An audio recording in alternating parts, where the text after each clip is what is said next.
시인과 촌장이라는 듀엣 그룹이 있었습니다. 시인과 촌장의 멤버이던 하덕규가 썼던 노랫말 중에 세상 풍경 중에서 가장 아름다운 풍경은 모든 것들이 제자리로 돌아오는 풍경이라는 표현이 있었습니다. 지난 2월 25일에 대통령 탄핵 재판의 마지막에 등장했던 장순욱 변호사의 최후 변론에서 이 식기가 인용이 되어서 의미를 되새기게 했던 글귀입니다. 제자리로 돌아오는 풍경은 왜 아름다운가? 왜 아름답다고 우리가 느끼는가? 아마 일상으로의 복귀, 또 그 희망이 주는 안도감, 그런 이유 때문일 것입니다. 안정적 상태를 회복하는 것이 아름다운 일인 것은 틀림이 없습니다. 우리 국내 정치의 영역에서 지난 한 해는 2025년은 하덕규와 장순욱의 희망이 국민 전체의 희망으로 확장되었던 시간이었습니다. 우리는 여전히 이제 그 마무리를 향해서 가슴 졸이면서 완전한 모습으로 돌아오는 풍경을 기대하고 있습니다. 제자리로 돌아온다는 것은 정상적인 상태로의 회귀 혹은 평형 상태의 복원이라는 의미가 있습니다. 일시적인 궤도 이탈이나 퇴행을 이겨내고 원래의 동력을 회복하는 과정이기 때문에 안도하고 또 아름답다고 얘기를 합니다. 그런데 이 표현에 두 가지의 질문을 던져볼 수가 있습니다.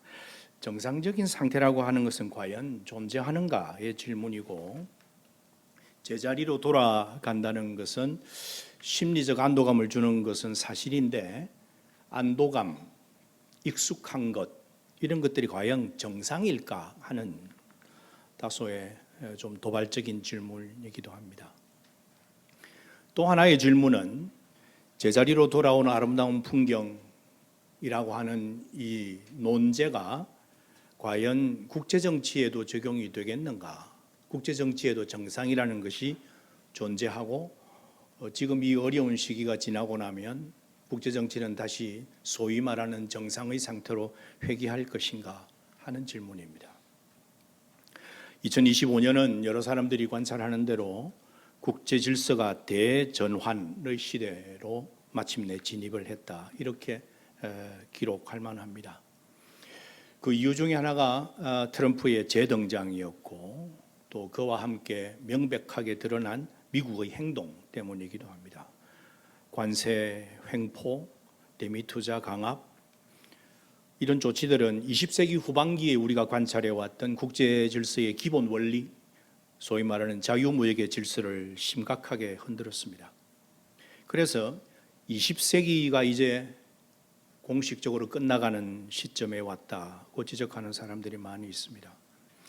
2024년이 혹은 조금 더 거슬러 올라가면 2016년이 21세기의 출발점일지도 모른다는 얘기들을 합니다.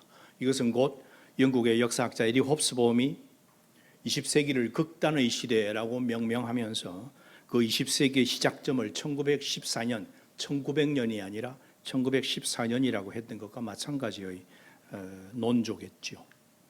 국제관계를 작동시키는 원리들이 근본부터 변화하고 있는 것을 우리는 목도하고 있습니다. 일시적인 퇴행처럼 보이지가 않는다는 얘기입니다. 질서가 변화하고 있습니다. 국제 질서가 변화한다는 것은 몇 가지로 나누어서 생각해 볼 수가 있는데, 질서의 변화는 생각의 변화입니다. 국제관계를 작동시키는 관념, 인식, 세계관이 이에 따라서 변화하고 있다는 얘기입니다. 이를테면 경쟁의 담론, 갈등의 담론, 또 생존의 담론 등이 20세기 후반기에 우리가 소위 말해서 정상이라고 생각해 왔던 협력과 조화의 담론을 압도하고 있는 듯 보입니다. 국제정치 영역에서 힘의 정치학, 우리가 교과서에서 봤던 힘의 정치학이 현실로 다가오고 있는 것을 느낄 수 있습니다. 제국주의 시대에서나 볼 법했던 담론들, 이를테면 세력권의 담론, 이게 이제 세계를 몇 개의 세력권으로 나눈다는 것이죠. 소위 전문용어로 이야기하면 나와바리를 나눈다는 뜻입니다. 이에 따라서 지구적인 공공이익을 도모한다고 하는 것은 좀 아득히 옛날의 일처럼 느껴지기도 합니다.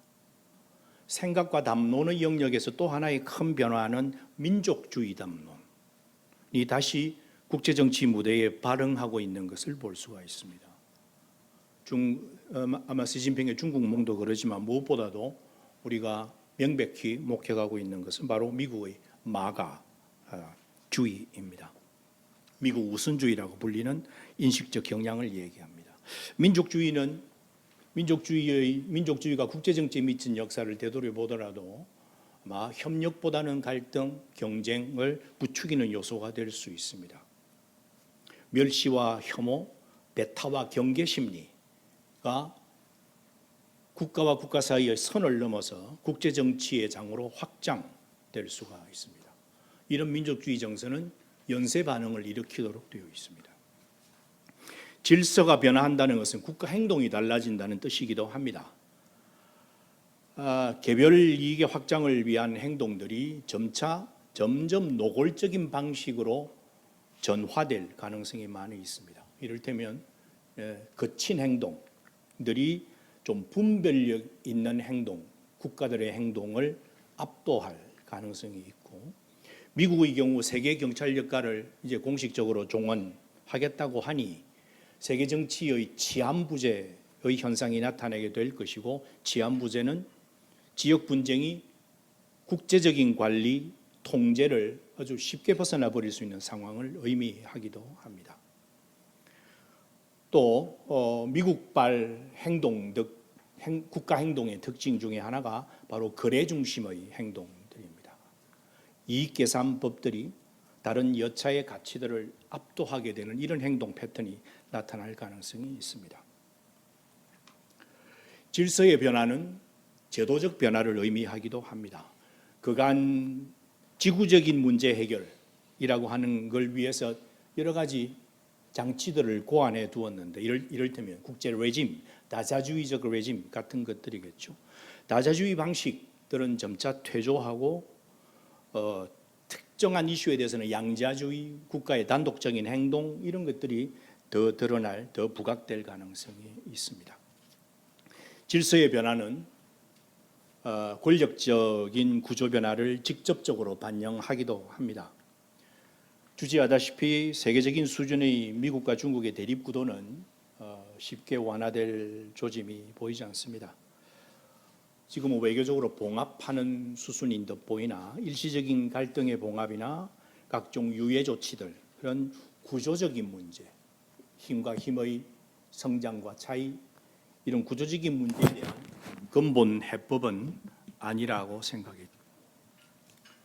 미국과 중국 사이의 두 국가 간의 힘의 분배 양식의 근본적인 변화가 나타날 가능성은 적어 보이고, 그래서 우리가 소위 말하는 대전환의 시간은 상당 부분 지속될 것으로 보입니다. 우리는 그 초입에, 어쩌면 지금 초입이 조금 지난 시점에 서 있다고도 보여집니다. 공급망 재편이라는 말을 자주 합니다. 한편으로 보면 이것은 진영화의 또 다른 표현이기도 하고, 또 우리가 국제정치적 용어를 빌어서 얘기를 하자면 이를테면 양극화 이렇게 얘기를 했는데, 이것은 아마 망이 두 개가 만들어지는 양망하의 구조화로 특징 지을 수 있는 시대가 아닌가 생각이 들기도 합니다. 그 둘 사이에 끼어져 있는 미국과 중국 사이에 낀 국가들의 행동들, 전략들이 앞으로 세계 질서, 이 대전환기의 세계 질서에 큰 영향을 미칠 것으로 보입니다. 국제 질서 대전환의 특징을 한두 마디로 정의하기는 힘듭니다만, 일부에서는 현존 국제 질서를 권위의 시대, 인터레그넘 시대라고 명명하기도 합니다. 미국의 리더십 세력이 가져온 직접적인 결과입니다. 권위의 시대, 왕이 존재하지 않는 시대죠. 이때는 권위의 부재, 원리의 혼재, 야만의 현재라는 것은 겉으로 드러나는 겁니다. 갈등의 편재라는 특징을 드러낼 것으로 보입니다. 불안정과 불확실성, 불평등성이 심화되고 이익 경합이 가치의 공동 추구를, 경쟁이 협력을 압도하는 시대가 될 가능성이 많습니다. 많은 사람들이 국제정치 영역에서 이런 고리의 시대가 언제 있었는가 1919년부터 39년의 20년간의 역사가 여기에 가깝지 않았겠는가. 특히 20년 중에서도 뒷 10년 시기 동안에 우리는 나치즘, 파시즘, 군국주의가 출현했고 극도의 공포, 혐오를 매개로 하는 포퓰리즘, 대중선동의 시대가 있었음을 기억을 하고 있습니다. 앞으로 대전환의 시대가 이런 시대와 유사하게 갈지 그것은 알 수가 없습니다. 이 시대를 살아가는 국가들의 결심과 선택의 문제라고 생각합니다. 그래서 지금 우리가 목격하고 있는 이 대전환의 질서가 일시적인 궤도 이탈일까요? 미국의 트럼프 정부 시기가 지나고 나면 국제정치는 모든 것들이 제자리로 돌아오는 아름다운 풍경이 될 것인가? 혹은 정상 상태로 회귀할 것인가? 혹은 회귀하려고 하는 동력은 생겨날 수는 있을 것인가? 국제정치에 있어서 정상이란 무엇이고 그것은 존재하기는 하는 것일까? 하는 질문들을 던질 수가 있습니다. 불행하게도 국제정치의 현실은 하덕기와 장순욱 변호사를 곤혹스럽게 만들 것 같고 혼란스럽기는 전략을 생각하는 우리들 전략가들도 예외는 아닌 듯합니다. 그런데 이 시기가 한국의 외교 전략 구상에는 어쩌면 좋은 기회가 될 수도 있을 것 같다고 하는 것을 상상합니다. 세계 무대에서 한국이 위상 변화를 생각한다면 오히려 지금과 같은 대전환기가 호기가 될 수가 있습니다. 지난 한국의 역사가 말해주듯이 한국의 미래는 한국을 둘러싼 국제 환경 그리고 그것에 대응하는 방식에 의해서 결정되어 왔고 앞으로도 그렇게 될 가능성이 큽니다. 요컨대 한국의 미래는 외교 전략, 외교에 달려 있다고 하는 얘기입니다. 상승의 가능성도 있고 퇴락의 위험도 동시에 내포하고 있습니다. 우리가 외교 전략을 2026년 이후에 구상하고 기획할 때 한국의 미래 운명은 바로 외교 전략에 의해서 결정된다라고 하는 좀 거창하지만 이 전제 위에서 생각을 해봐야 될 것입니다. 외교 유연성의 원리를 기반으로 해야 창의적인 상상이 가능해질 것 같고 그래야 기존 사강 중심 외교를 넘어서 글로벌 사우스로 유라시아로 북방 항로를 통해서 유럽으로 가는 외교 다변화의 전략 구상도 가능해질 것입니다. 2026년 상반기 3월 이번에 1월 달에 방중 방일 3월 달에 어쩌면 트럼프의 방북 4월 달에 미중 정상회담 등등을 통해서 한반도의 문제, 동부아시아의 지역 구상도 더 아주 본격적인 변화를 맞이할 가능성이 큽니다. 이런 데 대비해서 전략을 생각하는 여러분들이 좀 더 치열하게, 좀 더 치밀하게 전략을 구상해 주어야 될 것으로 생각합니다. 학습된 무기력증을 벗어나야 할 것이다. 이거 아주 중요한 전제이고요. 협착 구도를 자초하기보다는 타개하고 영토를 그 범위를 확장해 나간다, 조성해 나간다라고 하는 자세가 전략 구상에 필요할 것이라고 보입니다. 국제 정치의 풍경에서는 모든 것들이 제자리로 돌아오는 그런 일들이 끝내 실현되지 못할지도 모릅니다. 그러나 설사 제자리로 돌아오지 못하는 나날들이 연속되더라도 그것이 비정상이다라고 자탄할 필요는 없을 것입니다.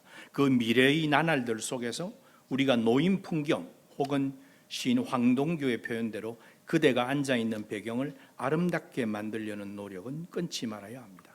그것이 국가 미래를 책임지는 외교전략 구상의 핵심 전제여야 하지 않을까 생각합니다.